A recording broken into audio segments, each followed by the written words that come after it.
If you've been following me for a while, you also know that I'm an endurance runner and I live in a country that has winter conditions. In the winter time, what's necessary on a running shoe is a nano spike. And this is what a nano spike looks like. It's a refined point on the shoe that helps you to claw and dig into the environment, into the snow. So you're not slipping all over the place. That's exactly what emotional intelligence does. Emotional intelligence adds a refinement.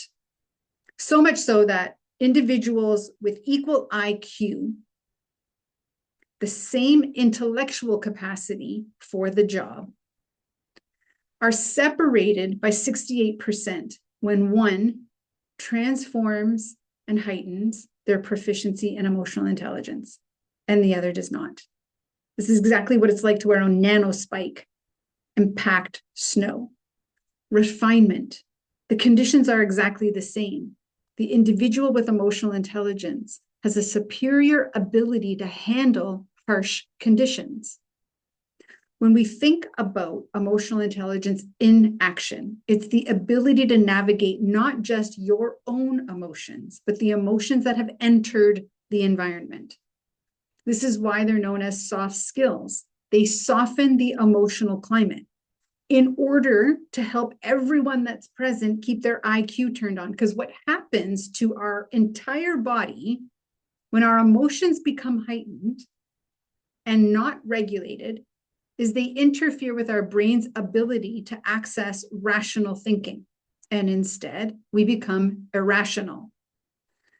Like running on snow without a nano spike, we start slipping on the conditions. So to refine your emotional intelligence, the first question we have to ask is, where should I start? There are 15 skills in the emotional intelligence model, the EQI 2.0. When we think about starting, sometimes we're going to think about starting at the foundation. What is it that I have to get right every time that's going to serve me every time? And that skill is impulse control. It's creating space between your emotions and your reaction to the emotion. Because one of the things we have to be very clear on is you are not reacting to what the other person just said or did. You are reacting to how you're creating your emotions based on what you think the other person meant, what you predict or assume the other person is going to do next, not on what they actually did, but what you think or predict they mean by it. And then you're creating an emotional experience and you're going to react to those emotions. So when we think refinement on that type of situation, on those circumstances, which often happen when the stakes are really high, your emotional intelligence skill of impulse control at a high level of proficiency is going to stop you from the temptation of reacting to your emotion creation. And instead, it's going to create some space. And that space is really important because a whole bunch of emotional intelligence skills like empathy, assertiveness, optimism, reality testing all fit into that space to keep you grounded, clear, competent, and able to access your IQ, your intelligence. This is why we have that differentiator of 68% in performance. So how do you practice impulse control? It is one of the most simple skills to practice. It's all about time, giving yourself time between the creation of your emotion and your response. So the simplest way to practice impulse control is to incorporate a pause anytime you need to respond to something.